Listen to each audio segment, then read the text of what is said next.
हो गया। देखिए आपका पहला टॉपिक क्या है? National income. National national national national राष्ट्रीय राष्ट्रीय। ये बीवीआई क्वेश्चन है बिहार बोर्ड में कितना नंबर के पूछा जाता है? कितना नंबर के? अब राष्ट्रीय आय किसे कहते हैं? किसी देश में एक वर्ष में अर्जित आय की कुल मात्रा को, किसी देश में एक वर्ष में अर्जित आय की कुल मात्रा को,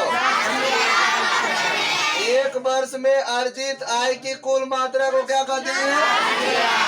किसी देश में एक वर्ष में अर्जित आय की कुल मात्रा को क्या कहते हैं? राष्ट्रीय। और ये आय प्राप्त होता है कहाँ से? तो प्राथमिक क्षेत्र से, द्वितीयक क्षेत्र से, प्राथमिक क्षेत्र और द्वितीयक क्षेत्र, तृतीयक क्षेत्र से। कहाँ से प्राप्त होता है? प्राथमिक क्षेत्र, द्वितीयक क्षेत्र। तो किसी देश में एक वर्ष में अर्जित आय की कुल मात्रा को क्या कहते हैं? उसको क्या कहेंगे उसको? और ये कहाँ से प्राप्त होता है?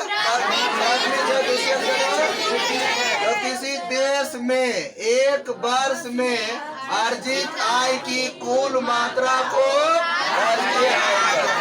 कोई दिक्कत है? अगला टॉपिक आपका भी बिहार बोर्ड पूछा हुआ है 2 नंबर में, पर कैपिटा इनकम।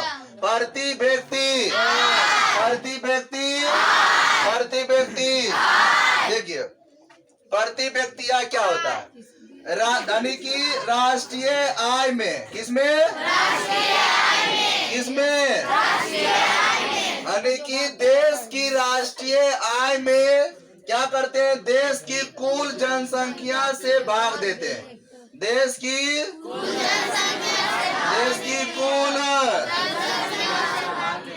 कुल जनसंख्या से भाग देने पर जो भागफल आता है उसी को बोलते हैं पर कैपिटा इनकम। क्या बोलते हैं उसको? प्रति व्यक्ति।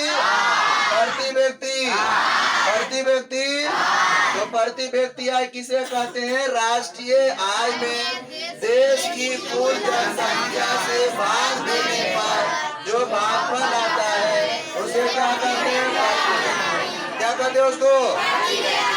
प्रति व्यक्ति आय कहते हैं। राष्ट्रीय आय में देश की कुल जनसंख्या से भाग देने पर जो भागफल आता है उसे क्या कहते हैं?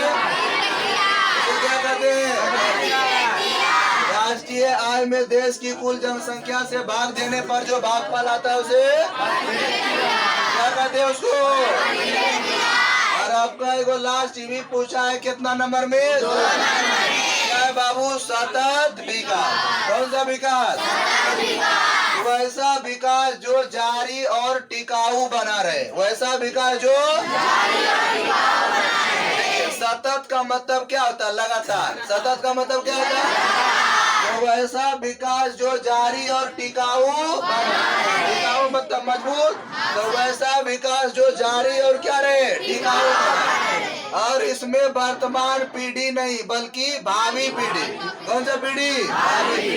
भावी नहीं, भावी पीढ़ी को भी ध्यान में रखा जाता है। मतलब भावी पीढ़ी का मतलब हो गया आगे आने वाला पीढ़ी। तो इस विकास में जैसे मान के चलिए आपके मम्मी और आपके पापा सोचते होंगे कि हमारे बाल बच्चा के लिए भी विकास का काम किया जाए, तो कहीं मान के चलिए जमीन खरीद लिया, कोनो 4 व्हीलर खरीद लिया, कोनो और कुछ खरीद लिया, तो आपके विकास के बारे में सोचा।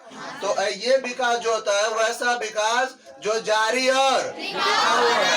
और इसमें वर्तमान पीढ़ी नहीं बल्कि भावी पीढ़ी को भी ध्यान में रखा जाता है। तो वैसा विकास जो जारी और क्या रहे? जो जारी और इसमें वर्तमान पीढ़ी नहीं बल्कि भावी पीढ़ी को भी ध्यान में रखा जाता है। इसमें कौन सी पीढ़ी को ध्यान में रखा जाता है?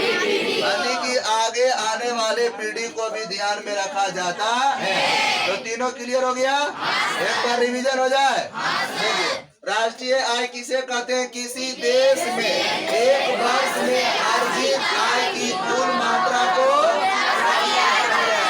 प्रति व्यक्ति राष्ट्रीय आय में देश की कुल जनसंख्या से भाग देने पर जो भागफल आता है उसे क्या कहते हैं?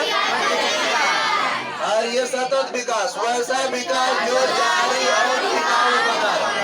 इसमें वर्तमान पीढ़ी नहीं बल्कि भावी पीढ़ी को भी ध्यान में रखा जाता